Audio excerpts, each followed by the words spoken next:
नमस्कार छात्रों। आज मैं जो सेकेंड सेमेस्टर के फोर्थ सेमेस्टर के छात्र हैं, उन फोर्थ सेमेस्टर के छात्रों के लिए राम की शक्ति पूजा का अगला भाग, राम की शक्ति पूजा का दूसरा व्याख्या भाग मैं आज आपको पढ़ाने वाला हूं। तो चलिए सबसे पहले इन पंक्तियों को पढ़ते हैं। हमने जहां तक पढ़ा था उसके आगे की चर्चा यहाँ है कि विद्वांग बद्ध कोदंड मुष्टि खर रुधिर स्राव रावण प्रहार दुर्वार विकल वानर दल बल मूर्छित सुग्रीवांगद भीषण गवाक्ष गयनल वारित सौमित्र भल्लपति अगणित मल्ल रोध गर्जित प्रलयाब्धि क्षुब्ध हनुमत केवल प्रबोध उद्गिरित वही भीम पर्वत कवि चतुः प्रहर जानकी भीर उर आशा भर रावण संवर। यहाँ पर इस बात की चर्चा निराला जी कर रहे हैं कि सबसे पहले जैसा कि हम जानते हैं कि सदैव हम सब संदर्भ लिखते हैं, तो संदर्भ में आप जानते हैं कि यह प्रस्तुत पंक्तियाँ सूर्यकांत त्रिपाठी निराला की सबसे चर्चित कविता राम की शक्ति पूजा से अवतरित हैं। और इन पंक्तियों में मुख्य रूप से सूर्यकांत त्रिपाठी निराला जी ने राम की देवी आराधना का वर्णन किया है।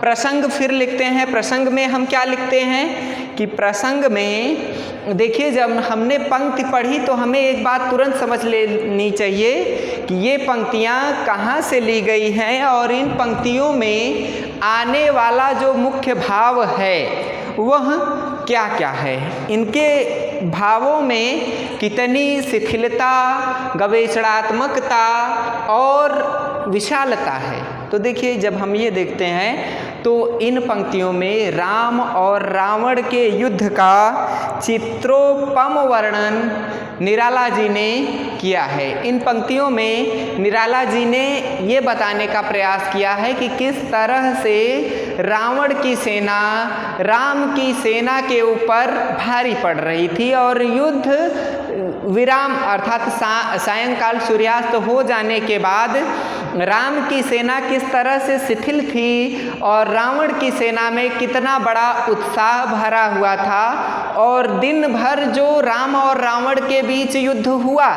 उसमें कौन सी प्रवृत्ति थी जो राम को उत्साह से भर देने वाली थी और कौन सी प्रवृत्ति थी जो रावण के उत्साह को दोगुना बढ़ाने वाली थी। तो देखिए, इसमें पहली पंक्ति में रावण प्रहार दुर्वार विकल वानर दल बल, रावण के प्रहार से, रावण के आघात से दुर्वार विकल सभी लोग अत्यंत पीड़ा से ग्रस्त हो गए, व्याकुल हो गए। वानर दल बल, वानर की सेना में वानर दल के जो नायक थे भगवान श्री राम, वो और उनका बल भी जाता सा रहा। इस पंक्ति में यहाँ ये बता रहे हैं कि रावण के दुर्निवार अर्थात कठोर प्रहारों से वानर सेना व्याकुल हो गई। वानर दल यानी वानरों का जो दल से युक्त सेना थी वो अत्यंत व्याकुल हो गई, इतना कठोर प्रहार रावण कर रहा था। अगली पंक्ति में मूर्छित सुग्रीवांगद, सुग्रीव और अंगद मूर्छित हो गए। भीषण रूप से गवाक्ष गय नल, भीषण घावों से युक्त होकर नल गय, नल यानी नल और जो नील थे सब अत्यंत ही भीषण युद्ध से प्रभावित हो गए, चेतना शून्य हो गए। यानी यहाँ पर क्या कह रहे हैं कि सुग्रीव प्लस अंगद के संयोग से, आप यहाँ देखिए यदि हम इसको संधि निकालने लगेंगे तो सुग्रीव प्लस अंगद, यहाँ कौन सी संधि है देखिए, वह में अ प्लस अ के योग से, तो सुग्रीवांगद यानी दीर्घ संधि का उपयोग किया गया है। ये आप काव्य सौंदर्य में लिखेंगे, यहाँ पर केवल बता दिया गया आपको कि इसमें संधि का भी विशिष्ट प्रयोग निराला जी ने किया है। सुग्रीवांगद भीषण, देखिए सुग्रीव अंगद गवाक्ष और नील और नल मूर्छित से हो गए। इतना भीषण भीषण प्रहार रावण कर रहा था कि सुग्रीव, अंगद, गवाक्ष, नील और नल प्रभावित हो गए। वारित, सौमित्र, भल्लपति, अगणित मल्ल, रोध, यानी वारित सौमित्र से तात्पर्य यहाँ पर है कि जो वारित यानी वारित सौमित्र, सौमित्र से तात्पर्य यहाँ जामवंत को आप जानते हैं, जामवंत का दूसरा नाम भल्लपति, भालू के अधिपति कौन है? जामवंत। सौमित्र और अन्य जो सैनिक थे, लक्ष्मण के जो साथ अन्य सैनिक थे, लक्ष्मण, जामवंत आदि जो असंख्य योद्धा थे, उन्होंने राक्षसों की सेना को मल्लरोध अर्थात रोकने का, अवरोध पैदा करने का प्रयास किया। मल्ल यानी लड़ाई में, युद्ध में, रोध यानी रोकने का, अवरोध पैदा करने का प्रयास किया। सौमित्र यानी सुमित्रा के पुत्र लक्ष्मण जी, भल्लपति अर्थात जामवंत और अन्य ने मिलकर मल्ल युद्ध में जो विरोधी सैनिक थे, उन राक्षस सेना को रोकने का, राक्षस की सेना को आगे बढ़ने में अवरोध पैदा करने का प्रयास किया। किंतु क्या हुआ? गर्जित प्रलयाब्धि क्षुब्ध, लेकिन वो भी परास्त हो गए, वो भी अत्यंत व्याकुल हो गए, वे भी विफल हो गए। अर्थात शत्रु पक्ष ने उनका भी प्रयत्न विफल कर दिया। अब क्या हुआ? हनुमत केवल प्रबोध, लेकिन हनुमान की तरफ, राम की तरफ से केवल एक ही व्यक्ति थे जो वो उस युद्ध में टिकने वाले थे। हनुमत केवल प्रबोध, गर्जित प्रलयाब्धि क्षुब्ध, यानी हनुमान ही ऐसे थे जो अपनी तेजी से गर्जना युक्त प्रलय लाने वाली बातों से हनुमत ही वानर सेना में उत्साह उत्पन्न करने का प्रयास कर रहे थे। बाकी सभी जो योद्धा थे वो तो दिन के पहले ही प्रहर में जा चुके थे। राम को पैरों इत्यादि में ऊपर आपने पढ़ा है कि चोट इत्यादि लग गई थी, इस कारण वो चले गए। और फिर इसके बाद सुग्रीव, अंगद, नल, नील ने भी रोकने का प्रयास किया, लेकिन वे भी मूर्छित होकर चले गए। फिर इसके बाद लक्ष्मण जी और भालू के अधिपति अर्थात जामवंत जी ने भी इन असुरों की सेना, राक्षसों की सेना को रोकने का प्रयास किया, लेकिन वे भी असफल रहे। फिर उसके बाद केवल एक ही ऐसे व्यक्तित्व रहे, हनुमान जी, जो अपनी गर्जना के माध्यम से पूरे दिन तक अपने क्रोध से उस युद्ध को जीवित रखने में महत्वपूर्ण भूमिका निभा रहे थे। फिर इसके बाद अगली पंक्ति में क्या है? उद्गिरित बहि भीम पर्वत कपि चतुः प्रहर। उद्गिरित यानी अत्यंत क्रुद्ध होकर ऐसा लग रहा था कि उद्गिरित बही यानी ज्वालामुखी का उद्गार निकल रहा होगा, उद्गार हो रहा है भीम पर्वत कवि चतुः प्रहर। और इसके अलावा क्या हो रहा है कि चतुः प्रहर यानी चारों पहर पराक्रमी हनुमान रावण के लिए चिंतित, जो रावण के लिए चिंता का विषय बने रहे। और क्या किए? जानकी भीरु, और जो सीता जी के मन में आशा जागृत करे, रावण संवर और रावण के लिए कष्ट पैदा करने वाले बने रहे थे। भाव यहाँ पर छात्रों यह व्यक्त हो रहा है इन पंक्तियों में कि राम और रावण का युद्ध हो रहा था। पहले पहर में आपने देखा कि राम कई विश्वजीत अस्त्रों का प्रयोग करते हैं, किंतु वे सभी अस्त्र विफल हो जाते हैं और अंत में उनके पैरों में से जब रुधिर स्राव, रक्त स्राव होने लगता है तो वो वहाँ से चले जाते हैं। इस तरह से पहले पहर का काम समाप्त हुआ। फिर उसके बाद रावण के प्रहार से अंगद, नल, नील इत्यादि ने भी राक्षस सेना को रोकने का प्रयास किया, किंतु वो भी सफल नहीं हो पाए। राक्षस सेना ने उन्हें भी परास्त कर दिया। फिर उसके बाद लक्ष्मण, जामवंत भी जो शत्रु सेना राक्षस सेना थी उसे रोकने का प्रयास किया, किंतु वे भी असफल रहे। लेकिन राम की ओर से सुखद बात ये रही कि दिन के चारों प्रहर राम के समय से मिला दिया जाए कि राम पहले पहर में लड़ रहे थे फिर भी हनुमान जी थे, तो चारों पहर पूरे दिन में हनुमान जी ही छाए रहे, जो राम की सेना के लिए और सीता जी के लिए सबसे सुखद बात थी।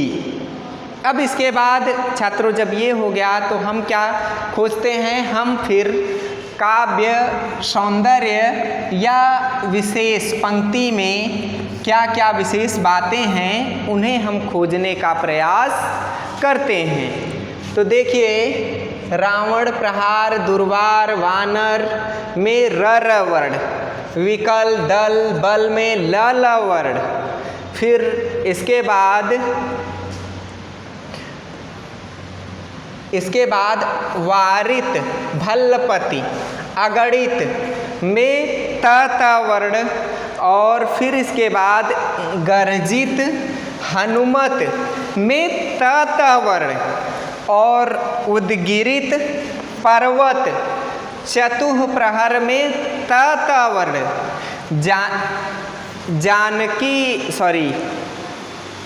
इन सभी ऊपर की पंक्तियों में क्रमशः हमने देखा कि एक ही वर्ण की बार बार आवृत्ति हो रही थी, जिस कारण से अनुप्रास अलंकार की सुंदर छटा हमें निम्न पंक्तियों में देखने को मिल जाती है। अनुप्रास अलंकार का अद्भुत प्रयोग इन पंक्तियों में कवि ने किया है। तो ये है, और इसके अलावा आप ध्यान देंगे छात्रों तो गर्जित प्रलयाब्धि क्षुब्ध हनुमत, गर्जित प्रलयाब्धि क्षुब्ध हनुमत में लुप्तोपमा अलंकार है कि गर्जित प्रलयाब्धि की हनुमान जी की गर्जना से ऐसा लग रहा था कि प्रलय आ जाएगी। प्रलय हमेशा भगवान शंकर के तीसरे नेत्र खोलने पर आता है, लेकिन यहाँ पर ये बताया गया है कि हनुमान जी की गर्जना से प्रलय आने वाली थी। तो जहाँ पर किसी बात की तुलना दूसरी बात से की जाए वहाँ पर उपमा अलंकार होता है। यहाँ उपमा अलंकार का दूसरा भेद लुप्तोपमा अलंकार है। और इसके अलावा उद्गिरित भीम पर्वत में भी उपमा अलंकार है। लुप्तोपमा उद्गिरित वही भीम पर्वत, यानी उद्गिरित वही यानी उद्गार लेती हुई ज्वालामुखी। पर्वत से क्या उद्गार लेती है? ज्वालामुखी। और किसमें से? भीम पर्वत में से। तो यहाँ पर एक बात की समानता दूसरी बात से की जा रही है, इस कारण से उपमा अलंकार है। अब कैसे समानता व्यक्त की गई है? भीम पर्वत की ऊंचाई प्रसिद्ध है, ठीक है। उसी तरह जब ज्वालामुखी का उद्गार होता है तो मैदानी इलाकों में भी एक बड़े से पर्वत का, भीमकाय पर्वत का निर्माण हो जाता है। उस कारण से यहाँ पर लुप्तोपमा अलंकार की सुंदर छटा देखने को मिल जाती है। और तीसरी विशेषता, पहली विशेषता ये हो गई अलंकार हमने खोज लिया। दूसरी विशेषता यहाँ पर संधि का सुंदर संयोग भी निराला जी ने प्रस्तुत किया है। उदाहरण के रूप में सुग्रीवांगद, सुग्रीव प्लस अंगद बराबर सुग्रीवांगद, सुग्रीवांगद तो देखिए छात्रों, यहाँ हम इसकी व्याख्या जब करेंगे थोड़ा सा विस्तार में जाकर आपको बताना चाहूँगा। तो देखिए स प्लस उ प्लस ग प्लस र प्लस ई प्लस व प्लस अ, ये क्या हुआ? सुग्रीव का विच्छेद हो गया। फिर इसके बाद क्या है? अ प्लस अंग, यहाँ अ प्लस अंग अनुस्वार, फिर इसके बाद ग प्लस अ प्लस द।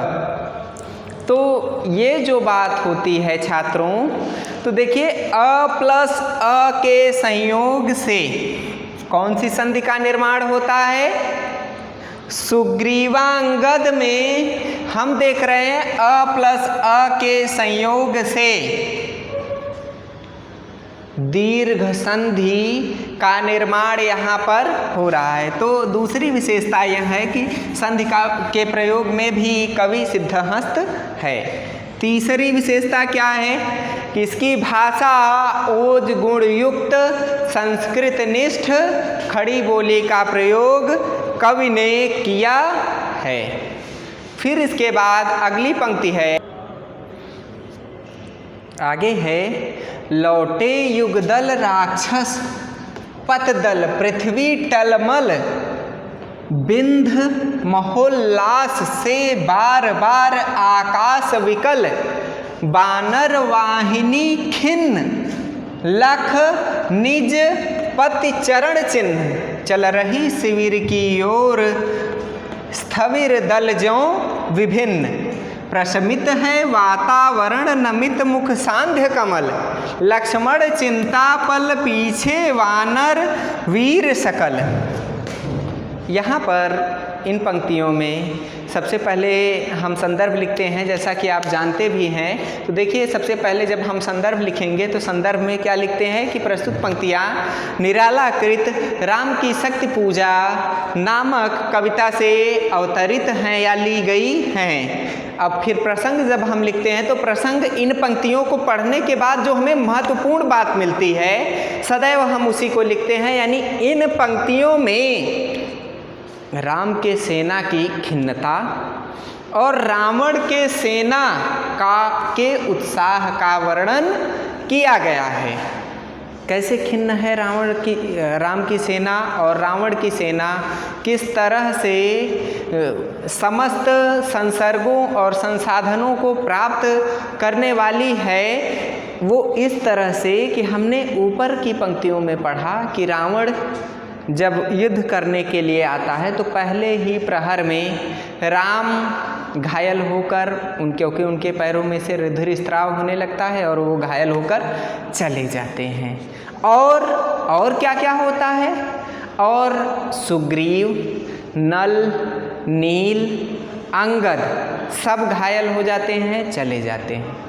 फिर इसके बाद लक्ष्मण और जामवंत राक्षस सेना को रोकने का प्रयास करती है, किंतु वो भी सफल नहीं हो पाती है और वो एक तरह से युद्ध में घायल होकर चले जाते हैं। लेकिन जो प्रसन्नता की बात थी वो हनुमान के लिए थी कि हनुमान ही पूरे दिन अकेले ही युद्ध करते रहे थे। तो ये प्रसन्नता की बात थी। और दूसरी तरफ रावण की सेना में क्या बात थी कि रावण की सेना में रावण के एक एक बाण पर हजारों वानर सैनिक परास्त हो रहे थे, घायल हो रहे थे।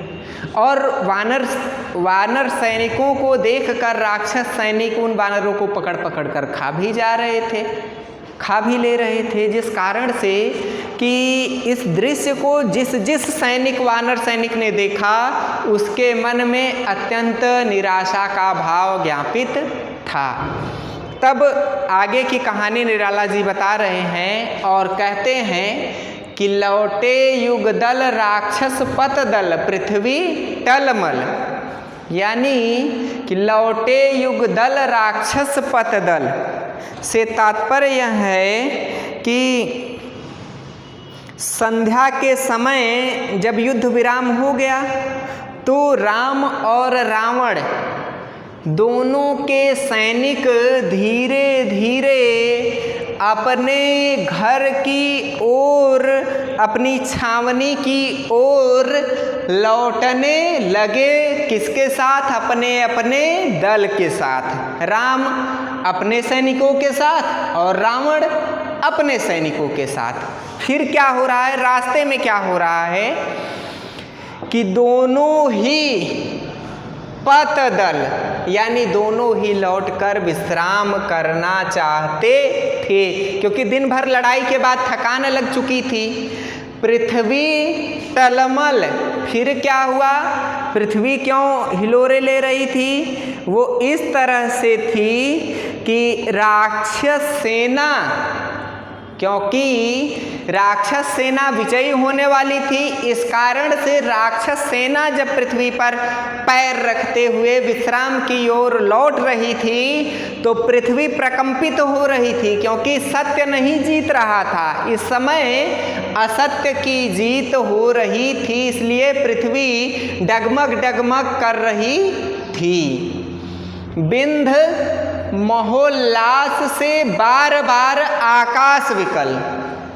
बिंध महोल्लास यानी यहाँ क्या है कि राक्षस सेना के हर्षोल्लास से, बिंध यानी बेधे गए अर्थात परेशान किए उन्होंने, क्योंकि अपने शत्रु सैनिक, रावण के शत्रु सैनिक राम के वानर सैनिक थे, तो उन्हें परेशान करके उन्हें युद्ध में एक तरह से किया जाए हतोत्साहित करके उल्लास, खुशियां मना रहे थे।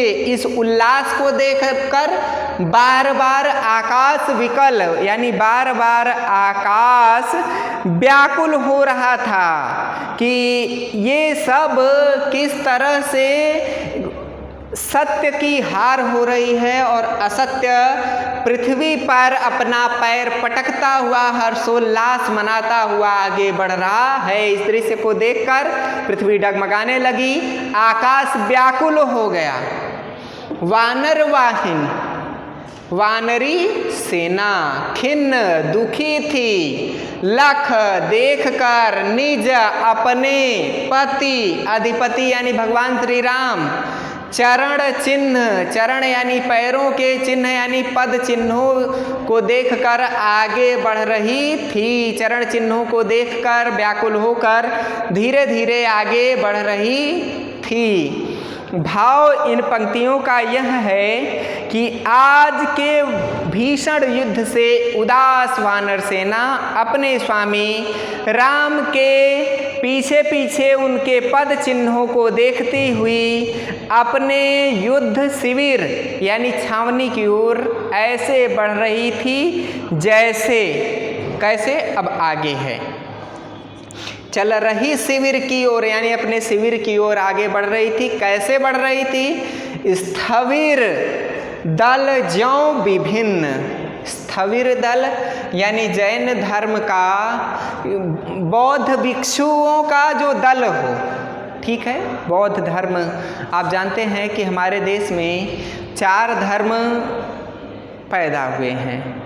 हिंदू धर्म के बारे में आप जानते ही हैं, पहले यह वैदिक धर्म था, धीरे धीरे यह हिंदू के रूप में परिवर्तित हो गया। फिर इसके बाद बौद्ध धर्म का उदय हुआ जिसके प्रणेता गौतम बुद्ध थे। तो उस बौद्ध धर्म, फिर इसके बाद जैन धर्म, फिर इसके बाद पंजाबी धर्म।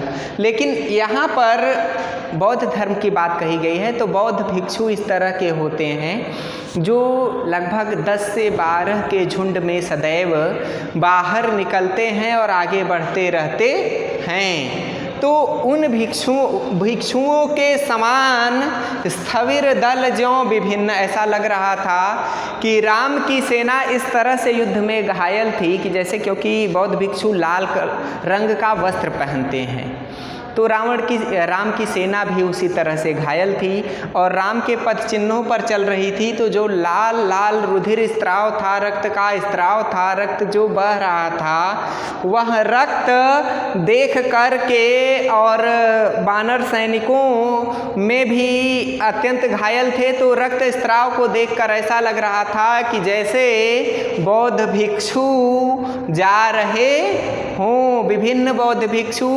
आगे अपने शिविर की ओर जा रहे हों।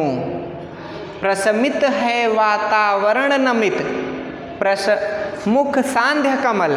प्रशमित है वातावरण यानी वातावरण एकदम क्या है, वातावरण यानी वहाँ का माहौल एकदम प्रशमित यानी शांत है। नमित मुख सांध्य कमल, और क्या है, मुख पर, राम के मुख पर संध्या के झुके हुए, जैसे कमल का जो पुष्प होता है, जब सूर्यास्त होने लगता है तो सूर्यास्त के बाद कमल का पुष्प जो खिला होता है वह फिर से कलियों में बदल जाता है और वह अपना मुख नीचे कर लेता है। उसी तरह से मुख नमित, नमित मुख यानी सिर नीचा किए हुए, संध्या के शाम के समय कमल पुष्प के समान वातावरण भी शांत है और लक्ष्मण राम की सेना का मुख भी उसी तरह से सायंकाल के कमल पुष्प के समान रूप धारण किया हुआ है। लक्ष्मण चिंता पल पल पीछे, वानर वीर सकल। लक्ष्मण चिंता यानी यहाँ पर यह कह रहे हैं कि लक्ष्मण जी मुख नीचा किए हुए अत्यंत चिंतित हैं। क्या हैं? लक्ष्मण चिंतित हैं। और क्या है? पल पल पीछे वानर वीर सकल, और उनके पीछे पीछे वानर वीर अपने शिविर की ओर इस चिंता को लिए हुए आगे बढ़ते चले जा रहे हैं। इस बात की चर्चा इन पंक्तियों में निराला जी ने की है। अब भाव इन पंक्तियों का क्या है कि भाव जब हम समझते हैं तभी, क्योंकि देखिए जब हम पीजी में अर्थात यमय में जो भी हमें कविताएं इत्यादि दी जाती हैं अपेक्षाकृत वे छोटी कक्षाओं के अपेक्षा बहुत कठिन होती हैं, तो उनका अर्थ सामान्य रूप से एकदम जैसे छोटी कक्षाओं में कक्षा 10 या 12 तक आपने व्याख्याएं पढ़ी हैं वैसा नहीं निकल पाता है। भाव के अनुसार आप समझेंगे तो समझ सकते हैं। तो जब सायंकाल के समय वानर सेना लौट रही थी और उनके विपक्षी राक्षस सेना लौट रही थी, तो उस समय पृथ्वी अत्यंत प्रकंपित हो रही थी, अर्थात पृथ्वी हिलडुल रही थी। क्यों हिल रही थी? पृथ्वी क्यों व्याकुल थी? क्योंकि सत्य पराजित हार की ओर बढ़ रहा था और असत्य जीत की ओर बढ़ रहा था। इस कारण से आकाश भी व्याकुल था। वानर सेना अत्यंत खिन्न थी, क्योंकि अपने अधिपति राम के रुधिर स्त्राव को वह राम के पीछे पीछे चलते हुए देख रही थी कि उनके पैरों से कितना ज़्यादा रक्त बहा जा रहा है।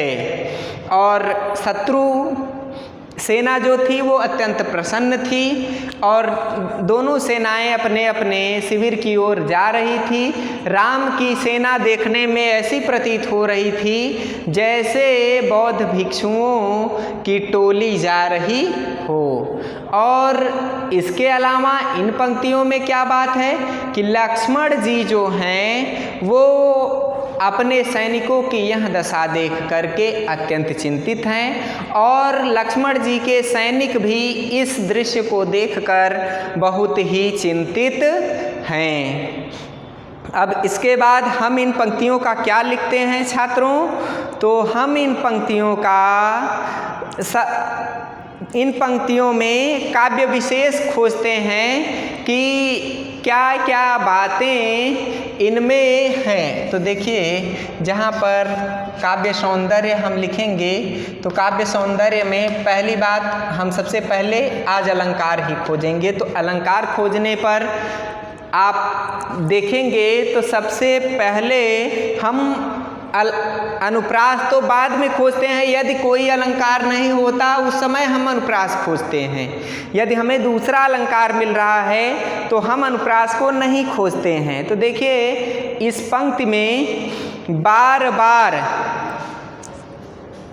यहाँ जो पंक्ति है इसमें कौन सा अलंकार है? तो उपमा पुनरुक्ति प्रकाश, पुनरुक्ति प्रकाश है, क्योंकि उसी बात को बार बार यहाँ पर दोहराया गया है कि आकाश व्याकुल है। जब आपने पृथ्वी व्याकुल है, पृथ्वी इधर उधर कर रही है, प्रकंपित तो हो रही है, तो जाहिर सी बात है कि पृथ्वी से देखने पर आकाश भी उसी तरह दिखाई पड़ेगा। लेकिन बार बार शब्द का प्रयोग कर देने के कारण यहाँ पर पुनरुक्ति प्रकाश अलंकार की छटा दिखाई पड़ती है। फिर इसके बाद स्थविर ज्यों, दल ज्यों विभिन्न। यहाँ देखिए, जहाँ किसी बात की किसी से समानता व्यक्त की जाए वहाँ पर उपमा अलंकार होता है, क्योंकि यहाँ पर यह बात व्यक्त की गई है कि राम की सेना ऐसे चल रही थी जैसा लग रहा था कि बौद्ध भिक्षुओं का झुंड चल रहा हो। तो उपमा अलंकार की सुंदर छटा है। अब अनुप्रास अलंकार आप चाहें तो खोजें, नहीं तो नहीं खोजिए। फिर इसके बाद देखिए, इस पंक्ति में हम देखते हैं कि दूसरी विशेषता यह है कि इसकी भाषा सरल नहीं है। संस्कृत निष्ठ खड़ी बोली का प्रयोग यहाँ पर निराला जी ने किया है। ओज गुणमयी भाषा का भी प्रयोग इस पंक्ति में किया है। अब ओज गुण क्या है? वह गुण होता है जिस पंक्ति को पढ़ने में व्यक्ति को कठिनाई हो और ट, ठ, ड या रेफ वर्णों की जिस पंक्ति में अधिकता आ जाए, उस पद्यांश में हमेशा हम देखने को पाते हैं कि ओज गुण होता है। तो आज के लिए इस वीडियो में इतना ही। जब अगले वीडियो में हम मिलेंगे तो आपसे अगले बिंदु पर चर्चा करेंगे। तब तक के लिए नमस्कार।